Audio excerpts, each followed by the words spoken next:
parapsicologia, da psicobiofísica, da psicotrônica, ampliou os horizontes do homem, propiciou-lhe o encontro com outras dimensões da vida e possibilidades extrafísicas de realização, que permaneciam soterradas sob os escombros do inconsciente profundo ou adormecidas nos alicerces da consciência. Por quê? Porque quando nós reencarnamos, nós temos aquele choque de esquecimento. É um divórcio total e absoluto, para a maioria de nós, da nossa conexão com os conteúdos da nossa realidade profunda. O inconsciente sabe quem nós somos, conhece os nossos conteúdos, tem a história do seu passado, mas o consciente não. Então, agora nós temos a Geo e vou ceder o espaço para ela. Obrigada, desculpe o atraso. Já fizemos a prece de abertura? Já, minha querida, e limos também que ótimo. o parágrafo o primeiro parágrafo.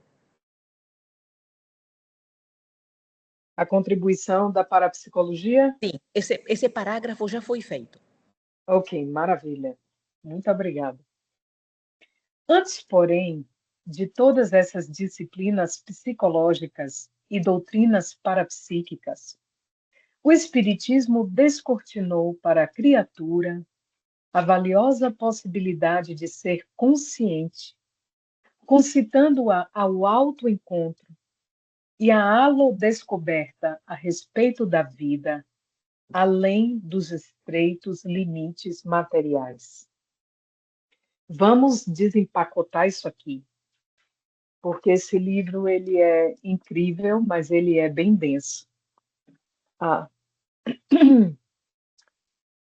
Bom, o Espiritismo foi pioneiro em nos trazer as realidades do espírito, as realidades da nossa natureza transcendente, sem os elementos de misticismo, acessível para todas as pessoas, sem qualquer elemento mais complicado, mais acadêmico, vamos dizer assim. Ou seja, disponibilizando para todos nós a possibilidade de realmente despertar a consciência, que é o centro de nós, né? Então, a valiosa possibilidade de ser consciente.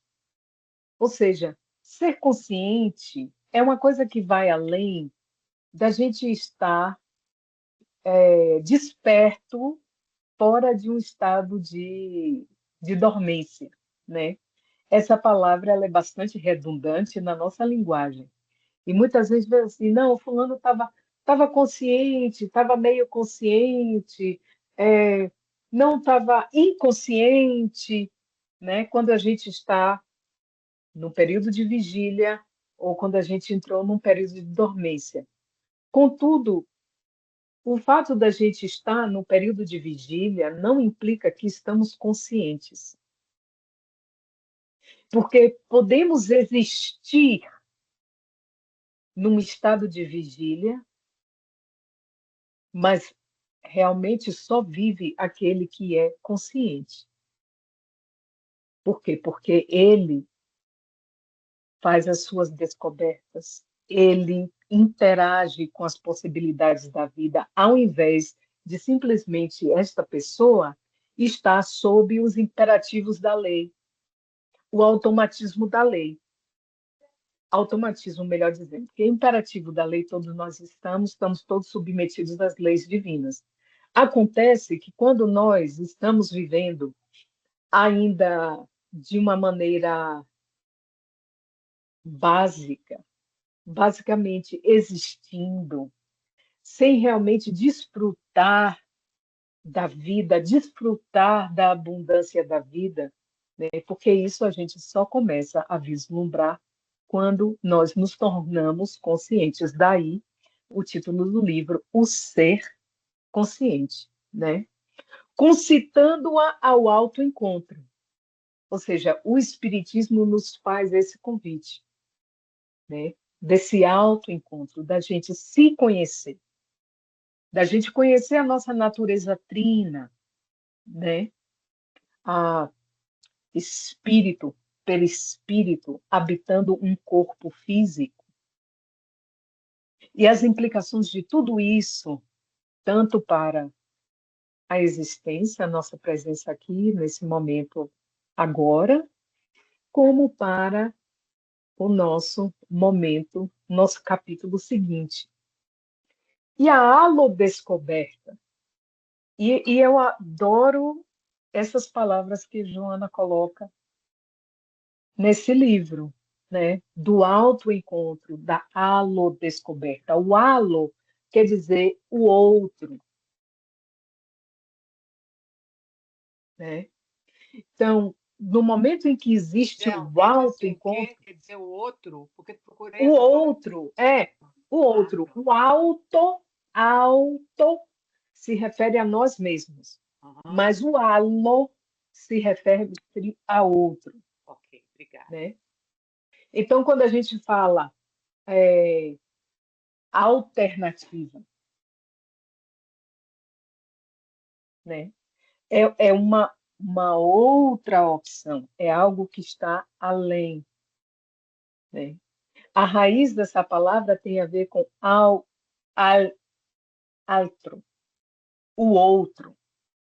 Né? Então, a alodescoberta, ela é uma consequência do autoencontro. Porque a gente tem uma versão, vamos dizer assim, fast food, né? Do amor pelas criaturas. Mas o amor realmente pelas criaturas, ele se completa quando é a versão fast food, quando ele está fundado no amor por nós mesmos. E esse amor por nós mesmos a gente vai construindo à medida que a gente vai fazendo esse autoencontro. Esse é um processo paralelo.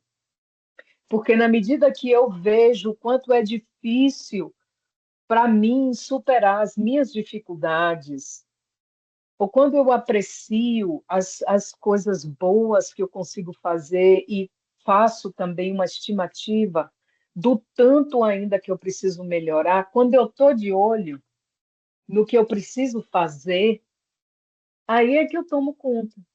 Primeiro que eu me valoro porque eu vejo que eu não sou tão ruim assim.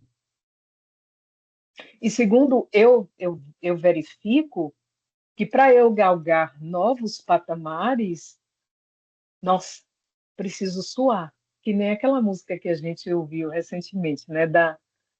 Não é uma canção da Elba, mas nós escutamos aquela versão da Elba. Se a veste, não, né? Então, não interessa se é princesa, se é lavadeira, para subir vai ter que suar. Então, a gente vê o esforço que a gente precisa fazer. E nesse processo da gente se descobrir, da gente se involucrar com a compaixão, a gente vai tendo uma compreensão melhor da situação do outro. Quem tem telhado de vidro não joga pedra no do vizinho. Né? Não é assim que diz o ditado? Mas se eu não olho para o meu telhado, se eu não reconheço que o meu telhado é de vidro,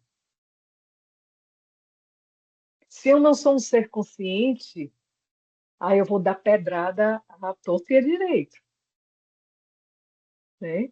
Então, daí ela utilizar esse casamento do autoencontro e da alodescoberta. Né? Nós visitamos esse capítulo, esse pareamento que Joana faz aqui, em plenitude. Né? Ela também conversa a respeito disso. E é muito lindo. Né? Até aí, todos bem? Alguma pergunta? Ok, beleza. Perfeitamente identificado com os elevados objetivos da existência terrestre do ser humano, Allan Kardec questionou os espíritos benfeitores. Qual o meio prático mais eficaz que tem o homem de se melhorar nesta vida e de resistir à atração do mal?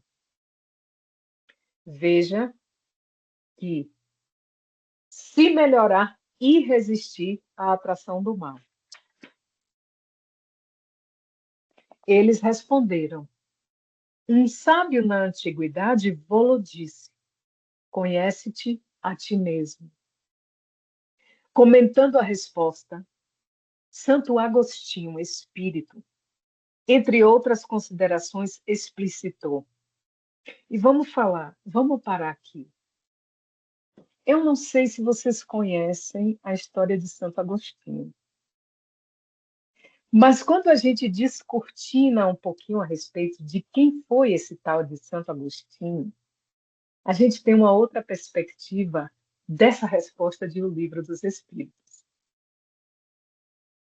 É assim, o creme de la creme, a cereja da cereja.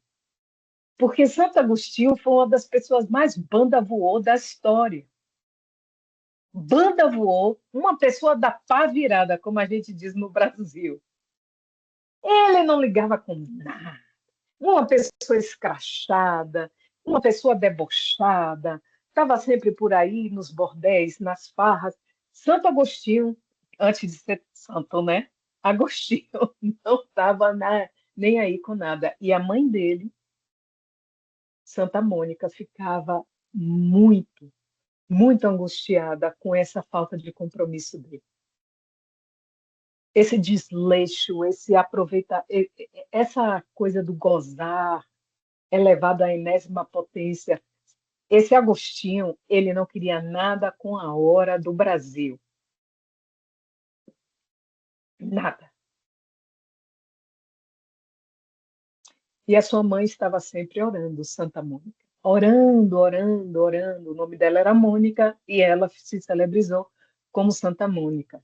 Não é à toa que o nosso Chico Xavier diz que a prece da mãe, de uma mãe, arromba as portas do céu. Porque esse Agostinho, sempre muito inteligente, gostava dos estudos, mas era muito desleixado. E aí Santo Agostinho, ele vai a Roma. E em Roma ele conhece o irmão Ambrósio. E aí tem todo o desenrolar, ele começa a ser tocado, o irmão Ambrósio apresenta, né, os ensinamentos de uma maneira diferente, e ele começa a ser tocado. Então, assim, tem todo um livro que é maravilhoso, que são as Confissões de Santo Agostinho. Recomendo. É incrível. Então, esse espírito que, que estava aí trabalhando nessa equipe do Espírito da Verdade, justamente ele é que responde a essa pergunta. Não é à toa. Porque ele bem sabe o que é se reformar. Ele bem sabe, como também o nosso Francesco, que também era da pá virada, né? Que era assim, banda voou antes de sentir aquele chamado. O que, para acabar com o parêntese, para fechar aqui rapidinho, o que é uma coisa que muito nos alenta? Porque a gente diz assim, é Santo Agostinho, é São Francisco de Assis, mas ninguém nasceu santo, minha gente. Esse pessoal, todo mundo teve que suar. Todo mundo teve que ralar, teve que suar a camisa, teve que fazer os mergulhos, teve que passar pelos momentos de angústia. É um parto, é sempre um parto. Desde a semente até o nascimento, é sempre um parto. Então, vamos lá. Comentando a resposta, Santo Agostinho Espírito, entre outras considerações, explicitou: o conhecimento de si mesmo é, portanto, a chave do progresso individual. Mas, direis, como há de alguém julgar-se a si mesmo? Não está aí a ilusão do amor próprio para atenuar as faltas e torná-las desculpáveis? O avarento se considera apenas econômico e previdente. O orgulhoso julga que em si só há dignidade. Isto é muito real, mas tendes um meio de verificação que não pode iludir-vos. Quando estiverdes indecisos sobre o valor de uma de vossas ações, inquiri como a qualificaríeis se praticada por outra pessoa. E prosseguiu. Dê balanço no seu dia moral para, a exemplo do comerciante, avaliar suas perdas e seus lucros. E eu vos asseguro que a conta deste será mais avultada que a daquelas. Se puder dizer que foi o seu dia, foi bom o seu dia, poderá dormir em paz e aguardar sem receio o despertar na outra vida. Então, vamos desempacotar isso aqui. Quando estiverdes indecisos sobre o valor de uma de vossas ações, e se fosse comigo, se essa ação estivesse sendo praticada para mim ou contra mim, como é que eu me sentiria? É uma forma diferente da gente apresentar a regra dourada ou a regra de ouro. Fazei ao próximo conforme gostaria que ele vos fizesse. E o oposto dela também é verdadeiro. Não fazer ao próximo aquilo que a gente não quer que seja feito contra a gente. Então, na dúvida, a gente pode sempre aplicar esse axioma, aplicar esse raciocínio que ele vai sempre nos esclarecer. Dê balanço no seu dia moral para, a exemplo do comerciante, avaliar suas perdas e seus lucros. E vos asseguro que a conta destes, dos lucros, será mais avultada que a daquelas, a das perdas. Por quê? Porque é o olho do dono que engorda o gado. A gente tem esse ditado no Brasil.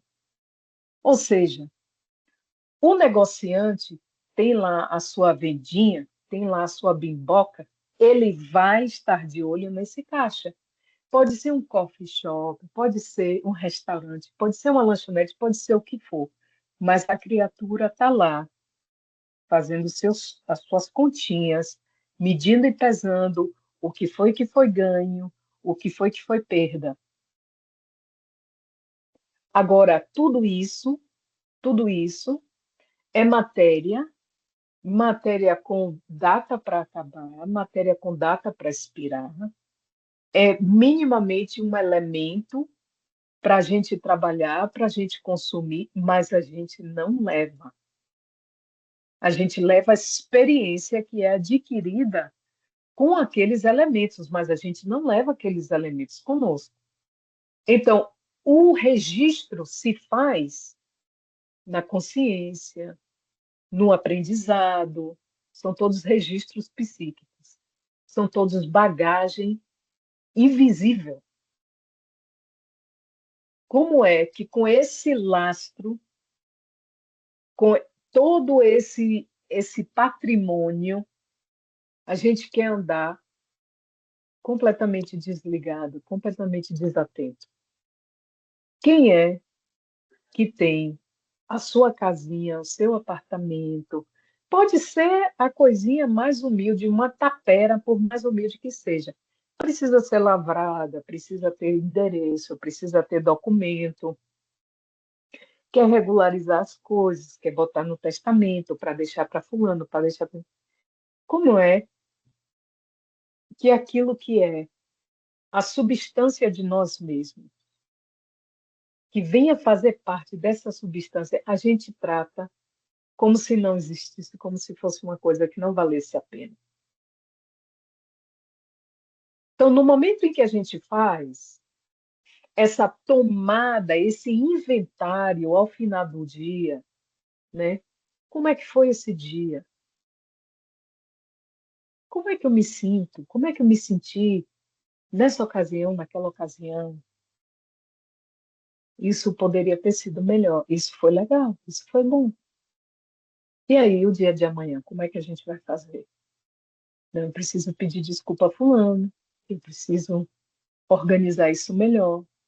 Eu me exauri, eu passei do ponto, né? Eu me exauri nisso, eu fiquei impaciente.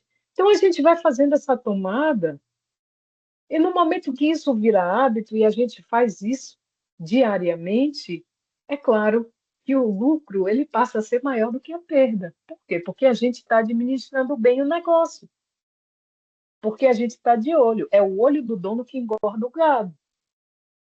Qual é o fazendeiro que larga as cabeças de boi lá no pasto e esquece? Não olha, não vacina, não vê como é que está o pasto. Não tem ninguém que faz uma coisa dessa. Qualquer tipo de criação, qualquer tipo de lavoura, você tem que estar em cima. Ah, é só umas plantinhas, é só umas cabecinhas de alho que se botou no chão. Trouxe a banana para casa, não consumiu, ela vai dar larva, ela vai dar bicho, ela vai dar mosca. Tudo na vida é assim, precisa de cuidado, precisa de gerenciamento. A vida é sempre dinâmica, é sempre movimento. Como é que nós vamos querer dormir como burro e acordar feito cavalo? A minha avó dizia isso. Se a gente não para orar, não para refletir, não para meditar, a gente está dormindo como burro e acordando feito cavalo. Ou seja, uma pessoa bruta. Bruto, porque o que nos difere dos animais é essa capacidade para o raciocínio. Acontece que essa capacidade, como já vimos que a razão, ela é um elemento extremamente sofisticado, que ela não é simplesmente uma coisa que a gente tem só porque tem cérebro, que é algo que a gente aprende, que é algo que a gente burila com os avanços, com o conhecimento, com os relacionamentos sociais, com os avanços culturais. A razão vai sendo e ela é ensinada, ela é passada e ela é trabalhada. Daí que um mundo de regeneração, boas políticas no ambiente comunitário em que nós nos encontremos, seja no centro espírita, seja na nossa casa, no nosso trabalho, em qualquer parte, ele requer de uma vivência de valores.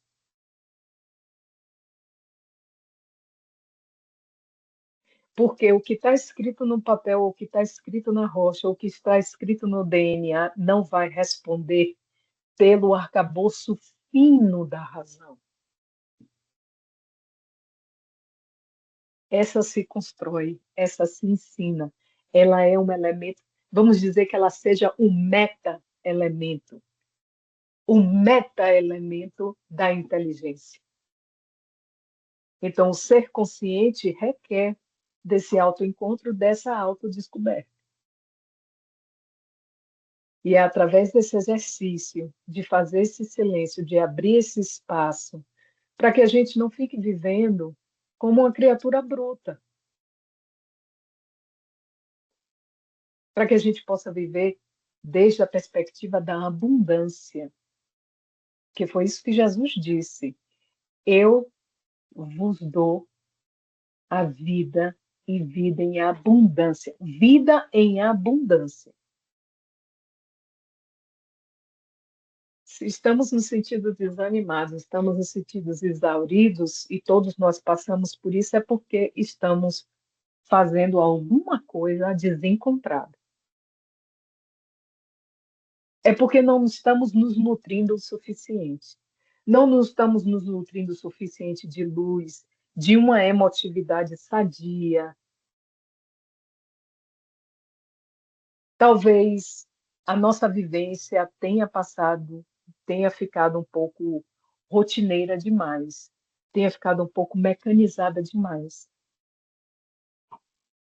Até o nosso estudo,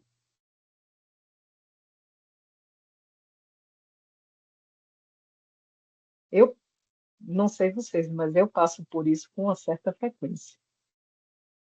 A gente vai fazendo e a gente vai se exaurindo. Ainda não dominei, né? Hoje, por exemplo, um dia tá beleza. Talvez porque também o tempo aqui está começando a esquentar um pouquinho mais. Perguntas, comentários.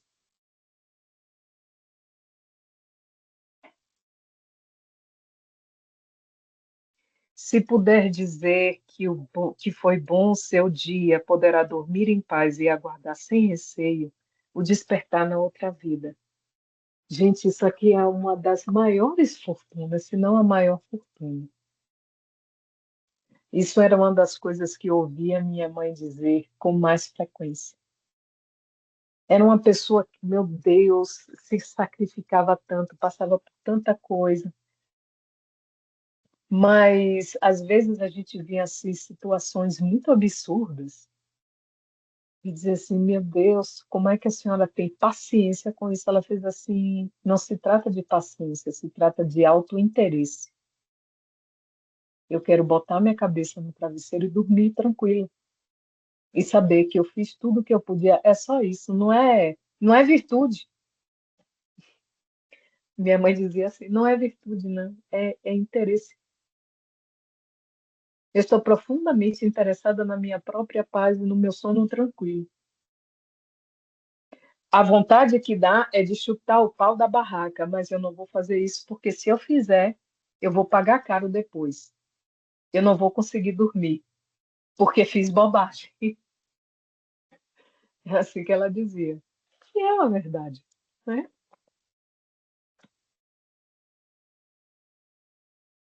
Na análise diária e contínua dos atos, o alto e o halo amor serão decisivos para a avaliação. Lembra que ela esmiuça, né? Na aula passada, nós vimos isso com Cláudia.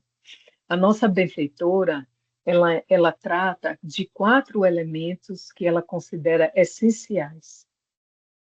E nós só estamos no prefácio do livro. É o alto amor, o halo amor, a oração e a meditação. Se eu não me engano, é nesse mesmo livro, em algum ponto dele, que a nossa benfeitora vai dizer que, graças ao Espiritismo, fé e razão agora estão de mãos dadas. E que essa aliança da fé com a razão, ela precisa do tempo do silêncio interior para que o amor se faça, para que ele aconteça, para que ele se faça e para que ele germine dentro de nós, despertando aquilo tudo que a gente traz em germe, porque a gente não precisa criar nada, Deus já botou tudo aí, está tudo embutido. Agora só precisa a gente desembutir. E para desembutir, a gente precisa criar condições para que esses germes possam germinar. Então, o alto amor, ele vai nos proporcionar esse autoencontro, né? Esse desenvolvimento desses potenciais que jazem em nós. Enquanto o halo amor, ele vai gerar aquela vibração bacana, aquela vibração positiva, fraterna, que alimenta uma convivência que nos traz bem-estar. O cultivo das relações, olhar as pessoas pelo seu valor, porque todas temos o mesmo valor. Somos criadas por Deus, somos seus filhos, herdeiros do universo. O nosso valor, ele é absoluto. Isso é uma coisa que não muda. Aconteça o que acontecer, façamos o que fizermos. Então, não podemos olhar as criaturas humanas como se, mas aquela pessoa não vale nada. Isso é uma expressão muito equivocada. Ela vale tudo, porque é como nós feita a imagem e semelhança do Criador. Então, vale tudo. Mas tem atitudes pobres. Ainda está, né? Então, o que é que a gente faz? A gente não aponta, a gente não caçoa, a gente não julga, a gente não atira pedras. A gente faz uma oração e a gente respeita as escolhas que a pessoa faz. A gente respeita divisas e a gente encontra essa pessoa no lugar em que ela está, não no lugar que a gente quer que ela esteja. Então, a proposta, né, do halo amor ou da halo descoberta, por que que ela é importante? Porque a maioria dos problemas que a gente tem na vida, eles normalmente estão encalacrados com relações, são problemas interrelacionais. A gente pode ter dor de joelho, pode ter dor de costas, pode ter dor de dente, pode ter dor de um monte de coisa, pode estar com dificuldades financeiras, mas nada tira um ser humano do sério tanto quanto problemas interrelacionais.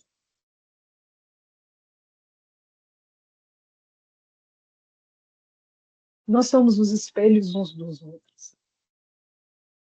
Nós precisamos uns dos outros para crescer. Vamos refletir, vamos ressoar. É um universo de ondas. Estamos emitindo-as o tempo todo, emitindo e recebendo. Então, precisamos saber nadar nesse oceano de vibrações. Então, é preciso que tenhamos esse sentimento de auto-amor e respeito para conosco, para que possamos realmente oferecer a outra pessoa sem condicionalidade. Porque essa história de dizer aquele não vale nada, ela tem raiz em nós mesmos. Ela tem raiz na condicionalidade. E o amor, por natureza, ele é incondicional.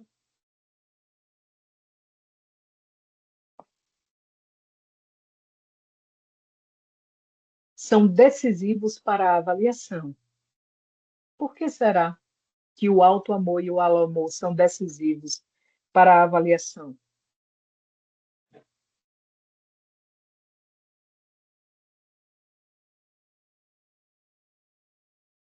Vamos sentar e fazer a nossa avaliação.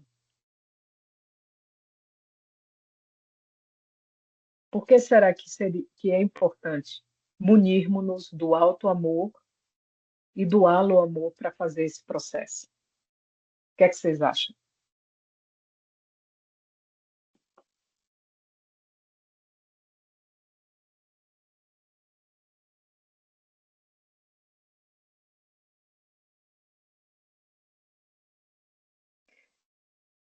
Se eu não tiver auto-amor, na hora de fazer essa avaliação, eu posso descambar para o vitimismo,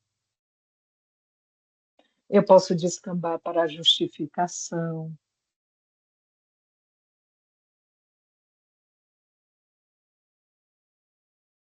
eu posso descambar para uma atitude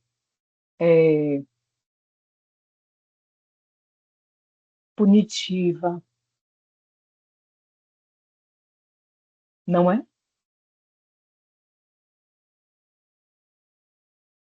E se eu não tiver alo-amor, eu vou julgar o outro, eu vou justificar o que eu faço com não, mas se não fosse, se ele não tivesse dito aquilo, eu não teria perdido a paciência. Condicionalidade. O meu bem-estar e o meu autocontrole depende do comportamento do outro. Se o outro não se comporta bem, eu mando tudo às favas e o problema é dele. Não, não é. A gente precisa, daí que ela fala, auto-amor e alo-amor. Para quê? Para que esse processo de descoberta, essa tomada esse inventário que vamos fazer a respeito de como nós vivemos o nosso dia, ele seja uma experiência construtiva, ele seja uma experiência que nos empodere, que nos desperte para a responsabilidade, para a consciência, para que eu preste atenção nas coisas boas que eu faço e nas coisas não tão boas. No que é que eu estou me acorrentando? O que é que está assim limitando? Qual é o bem que eu deixo de fazer porque eu estou me suprimindo? Porque quando a gente se reprime, tem muita coisa boa que a gente deixa de fazer. Será que eu estou sendo melindroso? Muitas vezes a gente é melindroso. Ah, quer saber? Não quero mais, não vou mais. Não quero esquentar minha cabeça com isso, eu já não vou mais. Bom, é bom respeitar os limites, né? A gente precisa respeitar os próprios limites. Mas muitas vezes esse nosso mecanismo ele tem mais a ver com melindre do que respeito de limites.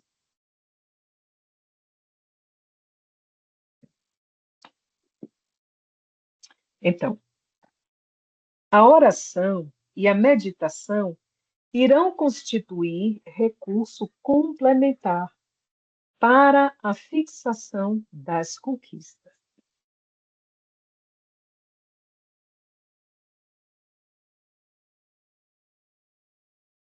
É preciso criar um ambiente para que esse trabalho possa ser feito de forma adequada. Se a gente ora enquanto escova os dentes, é melhor do que pensar outra coisa, mas a gente precisa entender que a oração, que a meditação são processos energéticos, tem tudo na sua vida, tudo no universo, na nossa vida, tem uma assinatura energética. Se a gente não para se encher de uma certa energia, para se entregar a uma onda que é carregada de elementos intelectuais, mas também de elementos emocionais que sai de lá de dentro para nos conectar, não é oração, é reza. É uma repetição, é um exercício mental, é um barulho mental como qualquer outro.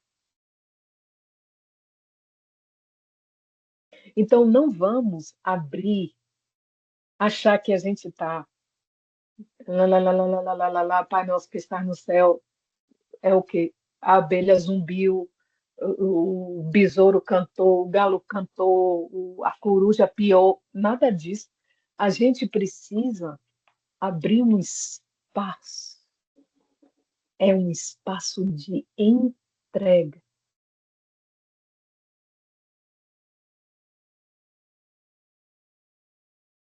Ele precisa ter profundidade.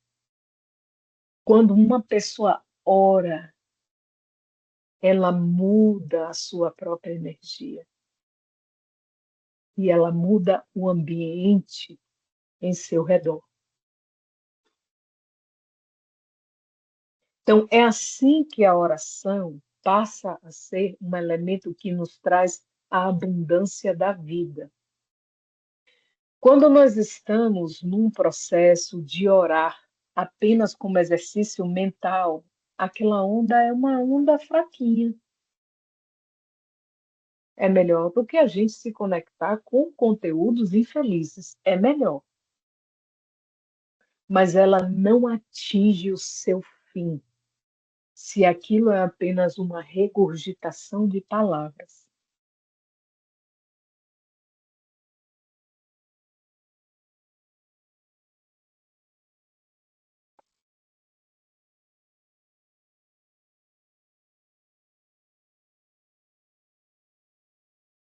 Então, ela diz aqui também, a meditação, nesse processo, e eu não sei se vocês perceberam a mudança, não sei se vocês conseguiram captar essa energia, mas à medida que a gente foi lendo esse parágrafo, eu fui intencionalmente colocando uma energia diferente, uma entonação diferente, movimentando forças internas para que a gente sinta essa diferença. E ela diz que a oração e a meditação, elas vão servir como um elemento fixador dessas conquistas. E que conquistas são essas? As conquistas que vamos galgando à medida que vamos fazendo esse exercício de avaliação, de cultivo do campo de nós mesmos, mediante o exercício do amor para conosco e do amor para com o próximo, o alto amor e o alo amor. Então, se nós abrimos, né, vamos dizer assim, fazemos uma cúpula em redor de nós e nos envolvemos com essa energia da oração, estamos imprimindo em todo o ser. O cérebro está recebendo todo esse banho energético. O organismo está recebendo todo esse banho energético. O perispírito, o espírito, estamos aqui nos alinhando com a fonte de vida do universo. Então, penetrar nessa proposta de ser consciente requer da integração desses 4 elementos.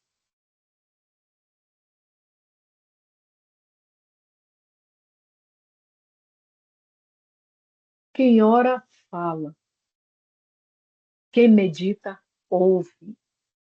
Dispondo dos recursos para exteriorizar-se e interiorizar-se. Ou seja, são os movimentos, como o próprio respirar, para fora, para dentro, para fora, para dentro. O exercício do amor, para fora, para dentro, para mim, para os outros, para mim, para os outros. O exercício da oração e da meditação. Meditação para escutar, oração para expressar. Para dentro, para fora. Veja que coisa impressionante. E esse é o movimento que fazem as anêmonas no mar, que os nossos pulmões fazem o tempo todo. É como um lembrete que a vida é esse sanfonar, para dentro, para fora, para dentro, para fora.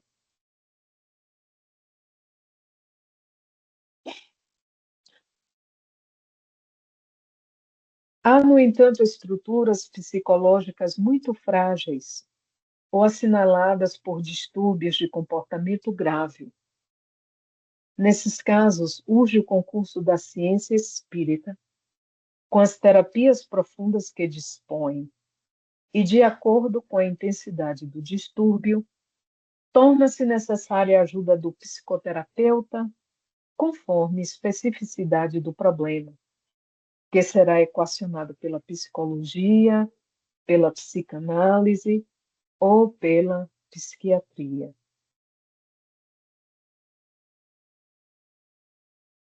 Como terapias profundas, vamos trazer as disciplinas espíritas que já, né, parte delas a nossa Joana já vem tratando aqui, com a oração, com a meditação, silêncio interior, né? Mas adicionamos a ela o estudo, a leitura salutar, porque essas informações elas têm o poder de penetrar as, a nossa intimidade e catalisar mudanças. Tem muita coisa que a gente tem condição de sanar só lendo os livros espíritas. Não vou dizer que todas as coisas serão sanadas apenas lendo o livro espírita, porque a nossa mãe Joana diz aqui mesmo que, em certos casos, vamos precisar, além disso, além de nos munirmos, de utilizarmos as disciplinas espíritas, né? O passe, água fluidificada, atendimento fraterno, a oração, a meditação, todos eles têm poder de operar verdadeiros milagres no da profundidade do nosso ser, se nós estivermos, claro, abertos para que isso aconteça, né? Se o nosso trabalho não for um trabalho de fachada. Perdão, meu livro caiu aqui.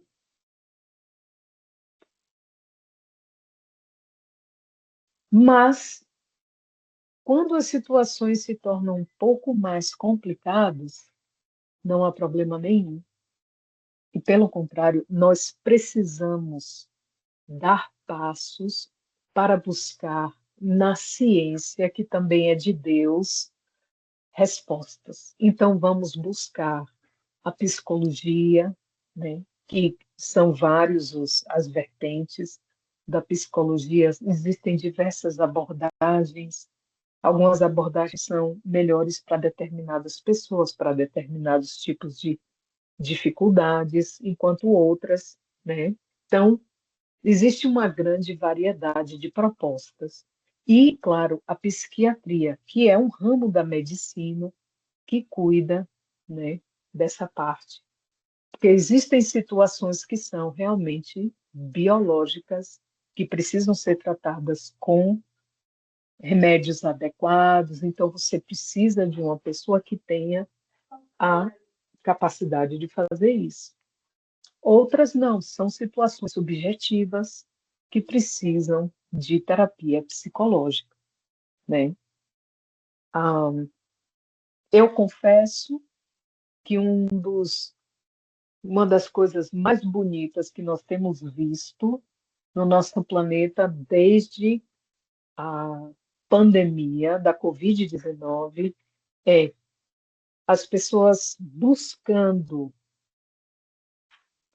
como ficarem mais presentes e buscando também a ajuda dos terapeutas. Nunca se buscou tanto, nunca se falou tanto de saúde mental e nunca se buscou tanto auxílio para a saúde mental como agora. Então, isso é uma coisa muito, muito importante e precisa ser celebrada e precisa ser ainda mais abrangente, porque nós sabemos que hoje esse recurso existe, mas ele é para poucos. Então, aqueles de nós que temos a felicidade de poder conversar com uma pessoa, com um terapeuta, né? Precisamos nos dedicar a isso com muita seriedade, com muita honestidade, porque isso é um privilégio. Como ser espírita também é um grande privilégio, né? Nós ainda vivemos num planeta em que existem muitas pessoas que não têm comida no prato e água potável segura para beber. E aqui estamos nós, com todo esse conforto que a vida nos Estados Unidos nos proporciona e com o privilégio de estarmos desfrutando de um estudo como esse e da possibilidade de buscar terapeutas, né?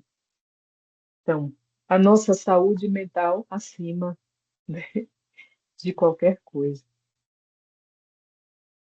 Até aí estamos entendidos? Tem alguma dúvida, algum comentário? Em muitos conflitos humanos, entretanto, ocorrem interferências espirituais variadas, gerando quadros de obsessões complexas para os quais somente as técnicas espíritas alcançam os resultados desejados, por se tratarem esses agentes perturbadores de entidades extracorpóreas, porém portadores dos mesmos potenciais de suas vítimas, sentimentos e emoções, inteligência e lucidez, experiências e vidas. Com toda a ciência, com todo o louvor que a psicologia merece, que a psiquiatria merece, quando se trata de perturbações espirituais, o espiritismo tem sempre a última palavra. É quem sabe, é quem orienta de fato, é quem enxerga espírito desencarnado que está infeliz, que está desencontrado da sua essência, perturbando os outros, seja por questões passadas, seja por outras questões de vampirização, etc., não é uma coisa para se jogar na beira da estrada, no monturo, como se fosse um pedaço de lixo. Não é um vai de retro, que aparta essa alma da minha, que vá para não sei aonde. Não existe isso no Espiritismo. Somos todos filhos sagrados da criação. Somos todos filhos sagrados do mesmo Pai. Então, ninguém, nenhuma proposta nesse mundo inteiro, em toda a sua história, apresentou, fora Jesus, quando esteve aqui conosco, depois dele, ninguém, antes do Espiritismo, teve esse conhecimento e essa habilidade de fazer esse trabalho de uma maneira fraternal, compassiva, amorosa, com diretrizes seguras, de respeito e dedicação, como o Espiritismo tem nos ensinado, do que é a mediunidade com Jesus em serviço da iluminação das consciências.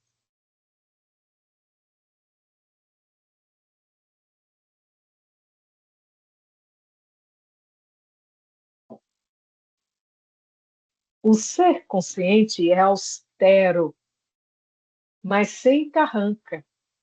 É jovial, porém sem vulgaridade. É complacente, no entanto, sem conivência. É bondoso, todavia sem anuência com o erro. Ajuda e promove aquele que lhe recebe o socorro, seguindo adiante sem cobrar retribuição. Olha que maravilha de parágrafo.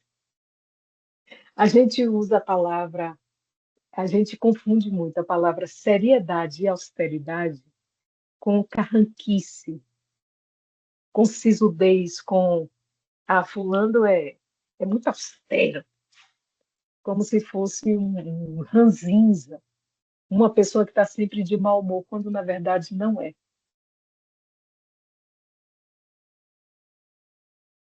A austeridade, ela é uma postura, antes tudo, de disciplina e respeito. Tem nada a ver com carranquice, com cara fechada, com mau humor. Isso é um julgamento também que se faz de Kardec, né? Se colocava as fotinhas de Kardec no livro, o pessoal olhava assim, aquela foto dele, e achava aquilo uma carranquice, nada disso. Pessoa com um senso de humor incrível. Você lê duas palavras do livro duas páginas do livro dos Espíritos, e é preciso você ler muito divorciado da mensagem para não entender o senso de humor de Kardec, que está lá. Tem página que você lê de dar gargalhada do quão espirituoso ele pode ser, mas ele nunca é vulgar, ele nunca se rebaixa, né? Vá alguém procurar no livro dos Espíritos A Dança dos Sapos para você ver se você não vai dar uma boa gargalhada. Tá lá,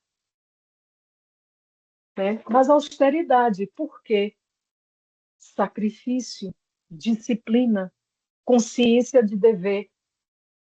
Existe um trabalho importante a ser feito. E nós não estamos aqui num cruzeiro de prazeres, então vamos meter as caras. Vai doer, vai doer. Vai queimar as pestanas, vai queimar as pestanas, mas esse é o preço que se paga. Será que a luz vale a pena? Vale a pena. Mas a austeridade tem condição de decidir isso. E isso não tem nada a ver com carranquice, né? A jovialidade também não precisa ser uma coisa vulgar. A gente pode ter alegria. A gente não precisa ficar se comportando de uma forma baixa, né? Flexibilidade, sim. Mas ser conivente, uma pessoa que tem 2 pesos e 2 medidas, que tem conivência, que aceita certas situações, que concorda com certas situações num certo momento, mas então assim, seja a sua palavra sim, sim, não, não. E isso não tem nada a ver com ser carrancudo, ou com ser vulgar, ou com ser nada disso. Então a gente precisa buscar o caminho do meio, o caminho do equilíbrio, né? Os extremos são sempre patológicos. É responsável o ser consciente, é responsável e não se permite o vão repouso enquanto o dever o aguarda. Conhecendo suas possibilidades, coloca-as em ação sempre que necessário, aberto ao amor e ao bem. Só o amadurecimento psicológico, através das experiências vividas, libera a consciência do ser e, ao consegui-la, ei-lo feliz, conquistando a terra da promissão bíblica. Só o ser consciente, só ser consciente vai nos levar a essa proposta de abundância. Ok? Infelizmente, o nosso horário expirou, já passamos aqui 1 minutinho. Obrigada a todos pela presença. Alguém gostaria de fazer a prece de encerramento? Eu posso fazer. Pai amado, querido Mestre Jesus e mentores, agradecemos por mais uma semana com saúde, alimento, teto, nossa fé e a presença de espíritos protetores que não nos abandonam. Continuando a nossa leitura do livro O Ser Consciente, podemos constatar a ajuda de disciplinas psicológicas para propor à vida melhores momentos e amplas perspectivas de felicidade, assim como da importância do nosso autoencontro. Quando estivermos analisando nossos atos, que não atenuemos nossas faltas e sigamos o conselho de Santo Agostinho, que nos orienta a inquirir como qualificaríamos determinadas ações se praticadas por outra pessoa. Pedimos essa consciência, Pai amado, para que não retardemos nossa evolução nessa longa caminhada e sejamos sinceros em nossas avaliações. Estejam conosco durante essa semana, nos intuindo e protegendo, como sempre. Que assim seja. Que assim seja. Que assim seja. Obrigado. Obrigada, Obrigada, linda.